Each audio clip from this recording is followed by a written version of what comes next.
I'm originally from England. Well, actually, London. Well, I was born in London. I'm not going to give you the year. And then my parents moved to Reading. I went to school there, and I worked there till I was 14. And then I quit school to go to work because, well, my parents were of modest means and needed a little bit of help. And then the war came around in 1939, right? Right. And so that's when I volunteered to become an air raid warden. And my job was to report at headquarters, which was in the school down in the basement. It wasn't too far away, but it was kind of scary when the alert went off and it was all dark around. Anyway, I reported for duty, and I was given a torch, a flashlight. And my duty was to parade around the streets locally and make sure that everybody had their blackout curtains drawn. They had to have special blackout curtains so that there was no lights for Mr. Hitler to see. So it was quite a scary job, actually, because, well, the German planes were quite distinctive. There was quite a hum to them. And they were just right above, right? So it was quite scary. So I had to patrol up until it was all clear. And then I turned off my flashlight, which was covered it was covered half. I only had half the light because, well, they didn't want too much light on. So that's what I did during the war. So now I'm getting to the really interesting part. So in 1941, the Canadians came over. Quite a contingent of them, of servicemen came over. And amongst them was my husband. Well, but I'll get to that in a minute. You've got to build up to that, right? There were two Carleton boys from Didsbury. I don't know if anyone knows where Didsbury is. It's north of, by Calgary. And so they came over, Russell and Ed.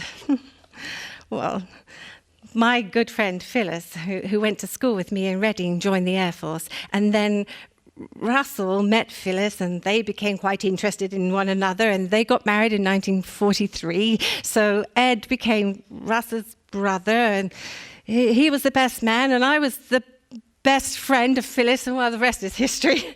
And we got started. Yep, we started courting. You don't hear that word anymore, do you? It's kind of old-fashioned. But that's what we did. We courted. And then eventually we got so interested in one another, we got married too. In the meantime, well, Ed had to report for DJ duty in France, where he got placed in a place called Caen, C-A-E-N. And there was a big battle there, and he got wounded there. He got shot by a sniper. He had to come back to England for surgery. He had to have a plate put in his head, so it was quite serious. He lost a lot of blood, so he had to be brought back to England for surgery and at a place called Aldershot. It's a big army camp there, Aldershot, not far from Reading, so I was able to go and visit him on the train, but we weren't married then, actually. We were still courting. But eventually we got married, March the 3rd, 1945, and had our little son, who was born in December. So go figure. In 1946, I came to Canada. The Canadian government was really, really good. There were 42,000 of us. That's how we came and became war brides. And you had to be married to Canadian servicemen, so I was quite eligible for that. The Canadian government sent a lot of big ships over, and I was on a hospital ship together with other war brides. We also had to be escorted because, well, they were still concerned, well, torpedoes and underground stuff. It wouldn't be very nice. So we had an English army ship escorting us on both sides of the ship. So it took 10 days on the ship, and then we got to Halifax in Nova Scotia, and that's where we landed. Maybe you've heard of this? Pier 21? It's historical now. And that's where we got our identification. I remember it being stamped, landed immigrants. Oh, and it was on a foggy day and not very attractive. And, well, we were all wondering what we were doing there. It took quite a long time for the paperwork. Oh, I didn't tell you, by the way, backing up a little bit. On the ship, the lower bunks, or there were bunk beds that we had to sleep on that were reserved for pregnant women. Up above the upper bunk was for the regulars, which meant I had to climb my bundle of joy up the stepladder every night and put him on the bottom of the bed. Yes, indeed, he slept. Well, the motion of the boat kept him fast asleep, so which was very good because, well, most of us were seasick. And there was all this beautiful food. As soon as we got on the ship, we saw this beautiful food we hadn't seen in England for many years. Well, there were bananas, there was whipping cream, and there was butter. All those good things we couldn't eat because, well, we got seasick. It was very disappointing because there was lovely food. Anyways, we landed at Pier 21, done our paperwork, and then we had to get on a train, or different trains, because we'd done our ship journey. Now we had to come and do the train journey across Canada. Oh, there was a lot of war brides. 42,000 and 20,000 children. That was a lot to take care of. And of course, they were all getting on at different times. We'd go for a distance, and then we'd hear the train stopping. And then a little distance, and the train stopping again. There were a lot of war brides from Saskatchewan.